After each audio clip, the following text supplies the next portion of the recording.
The pandemic has shaken much of human society, but still the threat posed by global warming has not gone away. The Earth's average temperature is about 15 degrees Celsius. In recent years the temperature has been much higher and lower. There are natural fluctuations in the climate, but scientists say temperatures are now rising faster than at many other times. The planet's average surface temperature has gone up about 2.12 degrees Fahrenheit, that is 1.18 degrees Celsius, since the late 19th century. This change was driven largely due to increased carbon dioxide emissions into the atmosphere, and other human activities. Most of the warming occurred in the past 40 years, with the 7 most recent years being the warmest. The years 2016 and 2020 are tied for the warmest year on record. Human activities have increased carbon dioxide emissions, which resulted in driving up temperatures.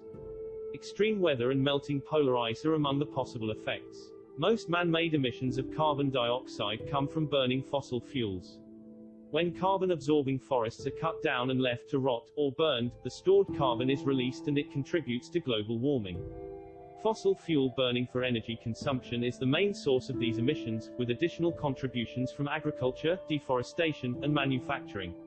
The ocean has absorbed much of this increased heat, with the top 100 meters of ocean shows the warming of more than 0.33 degrees Celsius since 1969.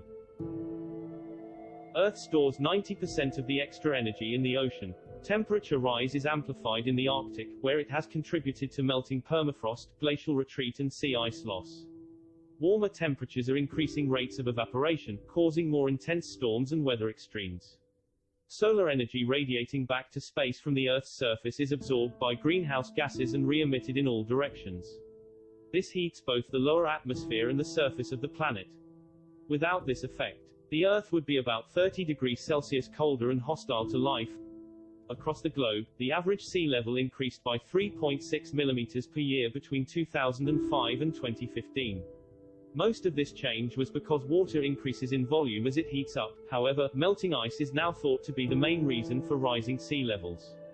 Most glaciers in temperate regions of the world are retreating. The satellite records show a dramatic decline in Arctic sea ice since 1979. The Greenland ice sheet has experienced a greater record of ice melting in recent years.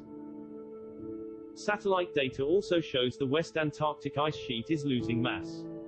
A recent study indicated East Antarctica may also have started to lose mass. The effects of a changing climate can also be seen in vegetation and land animals. These include earlier flowering and fruiting times for plants and changes in the territories of animals. The WMO says that if the current warming trend continues, temperatures could rise 3 to 5 degrees Celsius by the end of this century. The Greenland and Antarctic ice sheets have decreased in mass.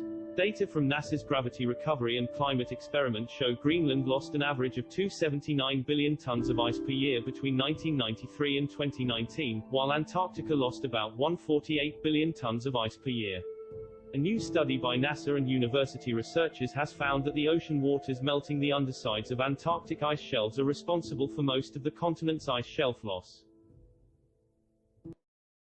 There is a severe impact on ecosystems, which include the relocation or extinction of many species as their environment changes, most immediately in coral reefs, mountains, and the Arctic. Climate change threatens people with food insecurity, water scarcity, flooding, infectious diseases, extreme heat, economic losses, and displacement. These impacts have led the World Health Organization to call climate change the greatest threat to global health in the 21st century. Even if efforts to minimize future warming are successful, some effects will continue for centuries, including rising sea levels, rising ocean temperatures, and ocean acidification. Recent warming has driven many terrestrial and freshwater species move towards the poles and higher altitudes. Climate change has contributed to the expansion of drier climate zones, such as the expansion of deserts in the subtropics. The size and speed of global warming is making abrupt changes in ecosystems more likely. Overall, it is expected that climate change will result in the extinction of many species. Heat waves in the ocean occur more frequently due to climate change, with harmful effects found on a wide range of organisms such as corals, kelp, and seabirds. Ocean acidification is impacting organisms who produce shells and skeletons. Coral reefs have seen extensive bleaching after heat waves. Global climate is projected to continue to change over this century and beyond. The intensity, frequency and duration of the strongest hurricanes have all increased since the early 1980s. In the next several decades, storm surges and high tides could combine with sea level rise and land subsidence to further increase flooding in many regions. Ocean waters will therefore continue to warm and sea level will continue to rise for many centuries. The Arctic Ocean is expected to become essentially ice-free in summer, before mid-century.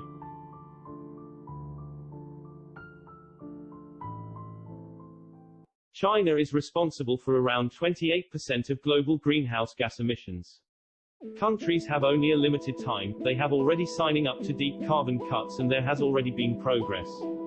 China aimed to go carbon neutral by 2060. The European Union followed suit in March 2020. Since then, Japan and South Korea have joined the cause. What the UN estimates is now a total of over 110 countries that have set net zero target for mid-century. Citizens and governments can choose among several options. They can change their pattern of energy production and usage in order to limit emissions of greenhouse gases. Renewables are now the cheapest energy ever. Renewables are already often cheaper than fossil fuel power in much of the world when it comes to building new power stations.